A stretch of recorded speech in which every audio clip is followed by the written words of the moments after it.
Inflation is always described as a mistake. History shows something far more unsettling. Sometimes it's a choice. Welcome to Wheelixin, where history isn't just remembered, it's used to understand how money, power, and systems quietly break. How inflation quietly became a survival strategy. Inflation is usually explained as a failure, a policy mistake, an economic imbalance, a side effect of bad decisions. That explanation feels comforting because it suggests inflation is accidental. But applied financial history tells a more uncomfortable story. Inflation doesn't always appear when systems fail. Very often it appears when systems are trying to survive. Not collapse, not panic, survive. To understand this, we have to strip inflation of its modern language and return it to its original role. Long before inflation had charts, indexes, and press conferences, it had a simpler meaning. It was dilution. Kings reduced gold content in coins. Empires stretched silver supplies. Governments quietly changed weights and standards. Nothing announced, nothing dramatic. People still used the same coins. They just bought less. This wasn't incompetence, it was necessity. Because the moment a state admits it cannot pay its promises honestly, trust collapses. And trust is the true currency of power. Throughout history, rulers faced the same impossible equation. More obligations than resources, more promises than revenue, more power than truth could support. They had three choices: raise taxes openly, default visibly, or dilute quietly. Most chose dilution, not because it was moral, but because it was survivable. Fast forward to the modern world, and inflation has become more refined. No metal shaving, no obvious coin changes. Instead, we have monetary expansion, credit creation, and managed narratives. The mechanism changed. The logic did not.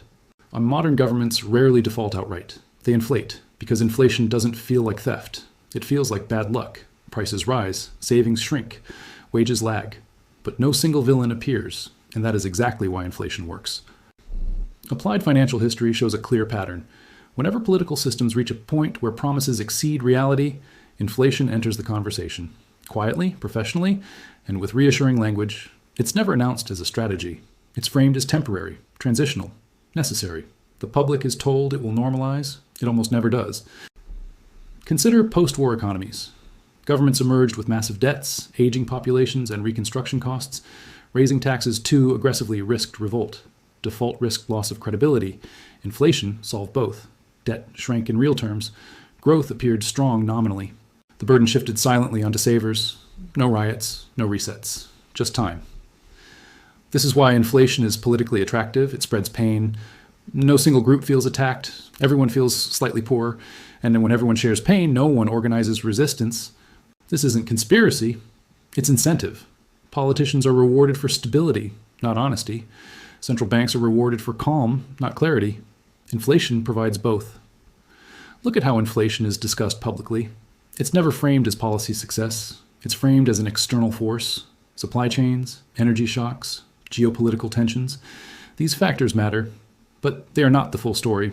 The deeper truth is that inflation often arrives when systems need flexibility.